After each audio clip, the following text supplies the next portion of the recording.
Hello. It has been a long time since I've made a books and looks video. That is because I am a teacher and school started up and I had zero time. So here we are, Thanksgiving break, and I finally have some time where I can sit down and do this. I don't have to get up and do my makeup and go to work or go do chores or go take care of stuff. So I'm very excited. I actually have a lot of books that I have read since my last books and looks video. Um, so maybe I'll make a whole bunch this weekend and just kind of save them for uploads later. But today, for books and looks, I would like to tell you about The Turn of the Screw. I don't have a copy of it with me because it was a library book and I already returned it, but it is a classic. It was written in the late 1800s. I want to say like 1886. I don't know. I could be totally wrong. It might be it's in the 1800s some point. And it's written by Henry James. And it's considered a novella because it's only about 100 pages. But it is a horror story. But it's not a horror story where it's like gory and gross. It's a horror story about ghosts. So it's more creepy. So let me dive right in. I'm going to do a Thanksgiving look with my makeup today since it's Thanksgiving break and tell you all about this book. All right, so this story takes place when it was written, back in the late 1800s. And the premise, the background is that there are these two children, Flora and Miles. Miles is older, like 10-ish, and Flora's like 7 or 8. And they are unfortunately orphaned and taken in by their wealthy uncle.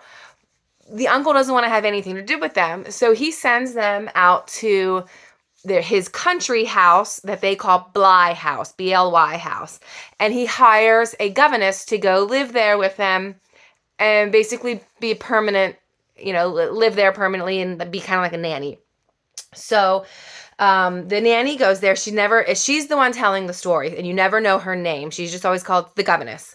So she moves in, and when she arrives, she is, she's really impressed. She thinks it's beautiful, and it's in the spring, and she thinks it's beautiful, and, the sun is shining, and it's this beautiful old home, and she meets Flora right away because Miles is off at school. He's, goes to a boarding school.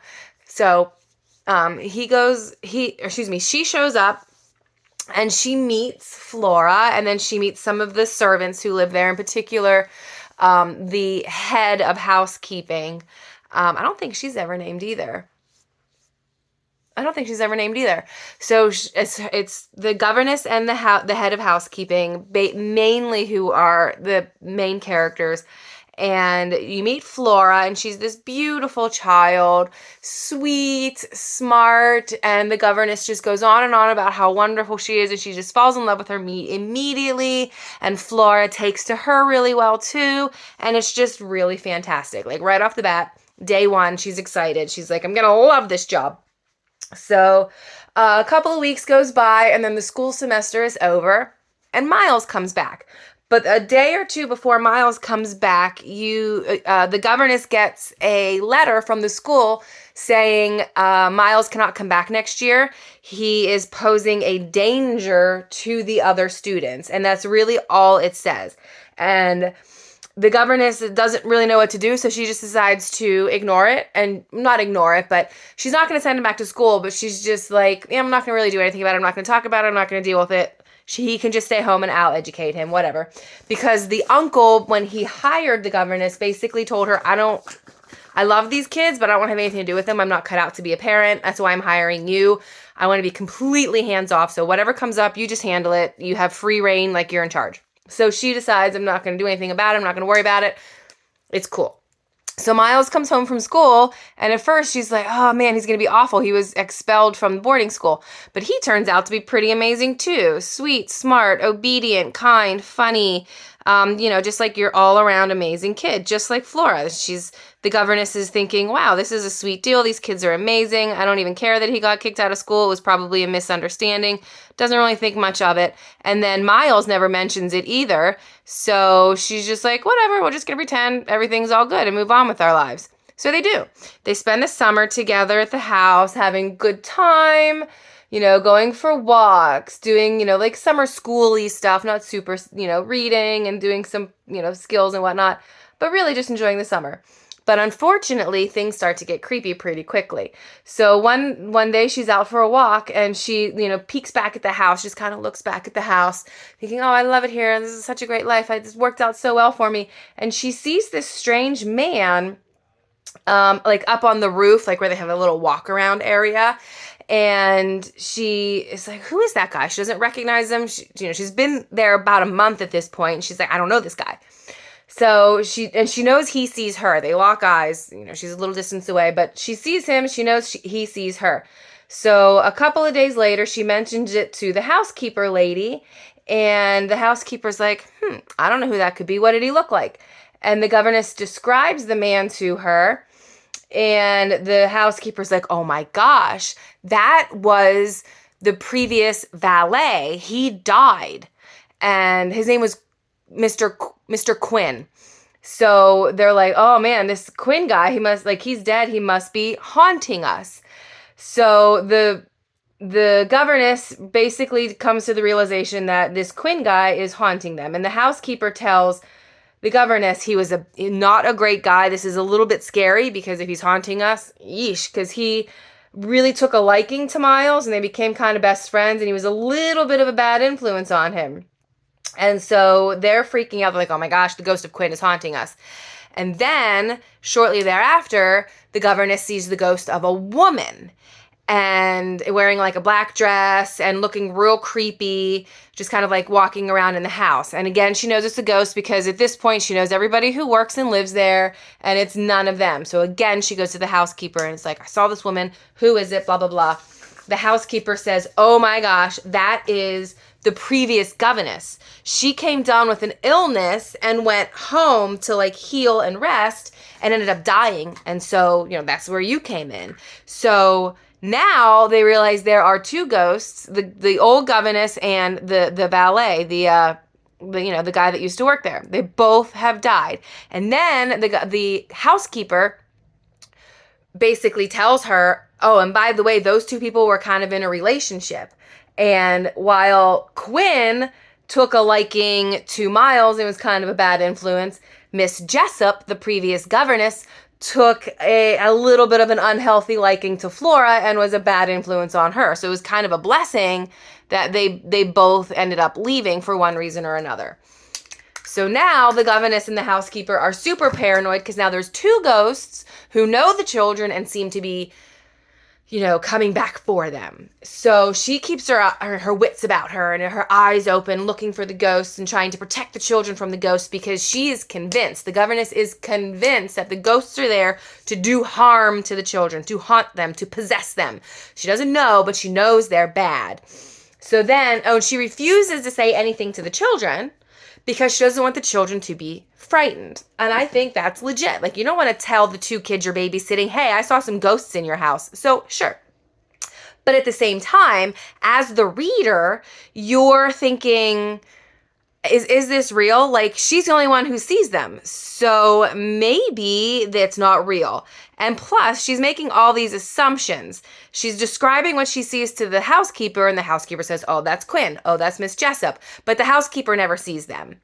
So we're going exclusively on the governess's interpretations and assessments. And there's a couple of points in the story where they're out, taking a walk or doing whatever they're doing, and she sees one of the ghosts, and she thinks the kids can see the ghosts too, but are pretending like they can't. And so she is convinced, and she and the housekeeper discuss it, and they agree, convinced that the children can see the ghosts and like to see the ghosts, are under their spell and don't realize the harm and danger they are under with these ghosts. And it's her job to protect them, but she can't bring it up to them because she's like, they're going to lie. They're not going to tell me. For whatever reason, these kids would not admit to me that they have seen these ghosts because they're under the spell of the ghosts and it's bad. The ghosts are evil. We have to do at all costs protect these children. So as the story progresses, she starts to see the ghosts more often. She becomes more and more convinced that the children know about the ghosts and are keeping it from her to maintain the relationship with the ghosts, but also refusing to, do anything about it. She's like, I'm not going to leave. I'm not going to we're just going to pretend like none of this is happening. And I'm just going to keep a real close eye on these kids. I'm never going to let them alone. I'm going to make sure that they are always in the presence of me or the housekeeper or one of the maids or the gardener or somebody at all times. So they're never alone and these ghosts cannot get them. Okay. I mean, I think that's a fair choice. But again, as you're reading, you're thinking like, are we sure these ghosts are real? Are we sure we can trust that this governess is not loony? And so the story continues. She maintains this relationship, and at one point in the story, close to the end, it's about, I'd say 3/4 of the way through the story. And again, this is only about a 100-page book, so you get through it pretty quickly. So she's hanging out at the house, and Miles comes in and says, hey, can I play some music on the piano for you? I'm feeling a little bored. Can I play some music for you? Just sit here and listen to me. I'd really like to do that. So the governess is like, sure, I'd love that. That's lovely. You're such a nice young man to, want to spend quality time with your governess and play music for me. And so she does that, and like an hour goes by, and she realizes, where's Flora? And so that's when she's like, oh my gosh, Miles just used me so that Flora can escape and go be with the ghost who's trying to harm her. I have to go save her. So she runs off in search of Flora and finds her on this they have a lake in the backyard, and she finds Flora on like this little island in the middle of the lake. She got the boat on her own. She's like the 7-year-old girl, got the boat, went across the lake to this little island, and was just over there, just basically hanging out. So the governess, goes over there, gets her, brings her back, and asks her at this point, why are you here? What are you doing? This is really the first time she's ever explicitly asked, like, what are you doing? What's going on? Did you see a ghost? Blah, blah, blah, blah. She actually didn't say, I'm sorry. She didn't say, did you see a ghost? But when she's over there, the governess looks back towards the house and sees the ghost of Miss Jessup over there. So she's like, look, the housekeeper came along with them. So it's the housekeeper, the governess, and Flora in the middle of the lake on the little island. And the governor looks back and she's like, there she is. There's Miss Jessup. Do you see her? And the housekeeper looks, sees nothing, and now is like, huh? And Flora's like, I don't see anything. I don't see anything. Everything, it's fine. I'm just over here picking flowers. I don't know what you're so worried about. Blah, blah, blah. So now the governess starts to freak out a little bit and starts to second guess herself, but only for a brief moment, because then she goes back to the house and Miles is just like, hey, so did you find Flora? And she's like, yes, I found her. Everything was safe. No thanks to you. But at this point, Flora decides she doesn't want to have anything to do with the governess anymore and says, I don't want you to work here anymore. I want you to leave. But the governess refuses to leave because, again, she thinks it's her job to protect these children from the ghosts. So she's refusing to leave. She's like, this is the ghost telling her to do this, just trying to get rid of me because the ghost knows that I am keeping them apart. And so I have to stay even more. Like, it's even more important that I stay and take care of these children. So she absolutely refuses to leave. So what happens next is the housekeeper said, okay, this is what we're going to do. I am going to take Flora away because it sounds like the ghost is really gotten a hold of Flora. So I'm going to take Flora away. You stay here with Miles and protect him from Quinn. So that's what they do. The housekeeper takes Flora. They're just going to go away for a few days, just on a little trip, while the governess stays home with Miles and protects him from Quinn, the ghost of Quinn. Well, now we're on the last few pages, and it's wild what happens. So she's there at home it's just her and Miles, and and like all the housekeepers and workers, but they're all busy working. So she finally says to Miles, so what's the deal with school? No, I'm sorry. He asks, he's like, so it's like September, October. And he's like, why am I not going back to school? What's the scoop? Like, I thought I should have gone back to school.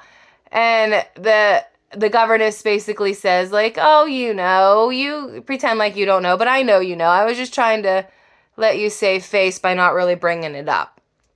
And then Miles says, well, I know I got in trouble because I say things. And so the governess said, okay, well, who did you say these things to? And he said, well, I just told some of my friends. And I guess my friends went to the headmaster and told them what I said. Did they tell you what I said? And the governess says, no, I have no idea. They didn't tell me anything. They just said that they couldn't let you come back because you were putting the other students at risk.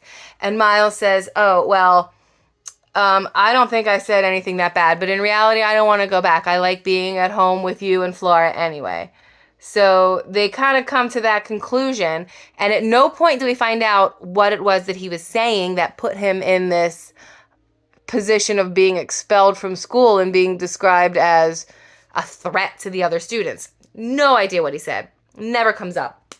Well, in this conversation, they're standing in one of the rooms in the house, and she looks out the window and sees the ghost of Quinn standing outside the window, like waiting to come in and pounce at Miles and get him, so to speak. Well, we don't know if that's what he's doing. That's what the narrator, the governess, assumes, that the ghost of Quinn is standing outside the window just waiting for his chance to harm Miles.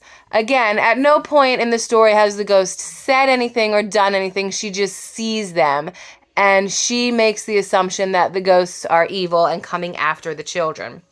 So she just is like, I have to save him. She holds on to this conversation, maintains it while the ghost is standing outside the window. And then eventually the ghost disappears and she feels a little bit better. And Miles looks at her and says, you're looking out the window. Is he there? And that's the first time anybody else makes any indication that they are aware of these ghosts. So finally at the end, you're like, okay, maybe she's not crazy. Maybe these ghosts are real and are coming after him, because then the narrator describes Miles, the governess is narrating, she describes Miles as looking terrified and pale. And so she hugs him and says, everything's safe now. You're safe with me. You don't have anything to worry about. Again, the ghost has gone away at this point. He was there for a little while and then he disappeared. But Miles is still terrified. And so she holds him, and in the last couple of pages, spoiler alert, on the last couple of pages, actually last couple of paragraphs, you hear the narrator describe Miles as, being pale and frightened and sweaty and seemingly very, very ill.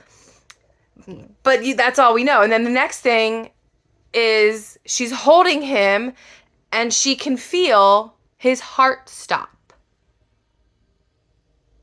And that's literally how the story ends. So I'm like, what? Like, this 10-year-old just suddenly died at the end of that's how the story ends. So needless to say, I was not super excited about the ending because, number one, this kid just, his heart just stopped. Like, why?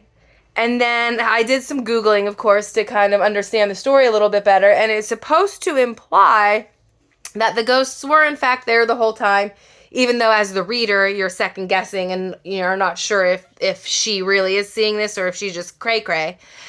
But it is supposed to imply that the ghosts were real and they were attacking the children. And this was like their last attack on Miles to basically take his life so that they could be together in the afterlife. I don't know. But that's how the story ended. And you don't know anything that happened to Flora because she left the day before with the housekeeper. They left we don't know where they went or what happened to them, but they're gone. And now Miles is dead. So I don't know. That's how the story ends. So would I recommend it? Not really. I liked the story, but as I understand it, there are movie versions of it, which would probably be super interesting to watch. Haven't watched any of the movie versions, but the way I understand it, it's pretty accurate to the original. And also, the horror flick, The Haunting at Bly House, something about Bly House, might even just be called Bly House, but it's based on The Turn of the Screw, because if you recall, they live in Bly House. So that horror flick is inspired by, if not fully accurate to, the original book, The Turn of the Screw by Henry James. Again, haven't watched any of those movies, so I don't know how good they are. I don't know how accurate they are, but I did research a little, and there are several of them. Older ones, there's a couple British versions. Yeah, check them out. You might like them better than the story. Another reason I don't recommend the story is it was very difficult to read because it was written 200 years ago. And if you've read any super old classics, you know there's the sentences. Like one sentence was like that much of the page. There were multiple times where I was reading a sentence and I literally had, by the time I got to the end of it, I'd forgotten what the sentence was about. I don't even know what he's talking about. So there were multiple times where I truly did not really know what was going on in that paragraph or what they were trying to say. I just had to do my best to follow along and figure out what the heck, because it was quite difficult to follow. That said, story was great. Story was fan-freaking-tastic. But it was so hard to read. I wouldn't get headaches per se, but it would make my head ache because it was so difficult to read and I really had to concentrate. It wasn't a light read where I could read a couple of sentences and then get back to it later and just pick up where, I really had to focus and concentrate on it. So if you like those kinds of stories that are really cerebral and, old-fashioned type of writing style, then you'll love it. It's a great classic. I don't know why I waited so long to read it, just because it's a classic, and I like reading the classics. I like having that repertoire, especially as a teacher. But, yeah, it was a tough read. So, pause while I put on some lip liner.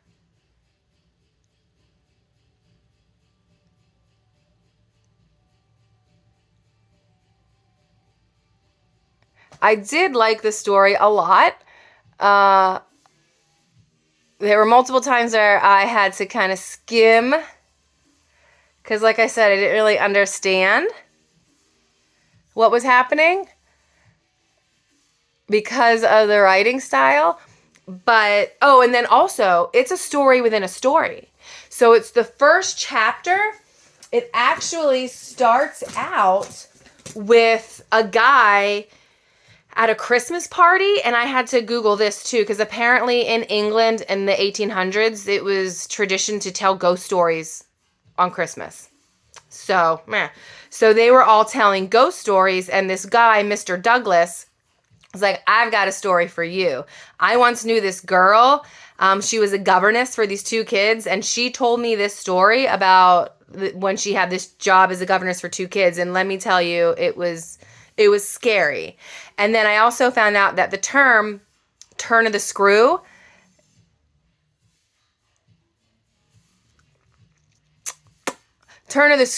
is a phrase that was used to indicate that you were making something scary, like another level of scary. And in this case, it was the fact that the ghost story involved a child. So it was another turn of the screw, making it a new level of scary because the ghosts were haunting children and the scariness involved children. Did that make sense? I thought it did. I thought that was pretty cool. Hold on, let me add a little more yellow because I feel like you can't really see the yellow for my Thanksgiving vibe. Got my yellow, browns, and cranberries. Okay, yeah. Oh, I like that. I like that a lot. Yeah, I like that a lot. I'm not sure about the dark lip, but it's all right. It's all right. What do you think? Do you like my look? I feel like, I don't know, I feel like it's not translating on the camera, but I do have some pretty good bronzer going on here that's not really showing up on camera. And the blush is just meh as well. How's that? Is it coming up a little better? I think so, maybe. But yeah, that's my look. This is my Thanksgiving look. And you can, oh, I did the, since I haven't done a books and look for a while, you can assume that this is my scary story for October. So you do October and November blended together. Yeah, so that's my video today. I hope you enjoyed hearing about the story, and I hope you enjoyed watching me do my makeup. If you have any questions about the products I'm using or what I did, feel free to ask in the comments. And as always, I would love for you to give me some book recommendations, or if there's any particular products that you would suggest I give a try to. I always love trying new products, and I always love reading books. So, love to hear from you in the comments below. And this holiday season, stay beautiful inside and out. Bye.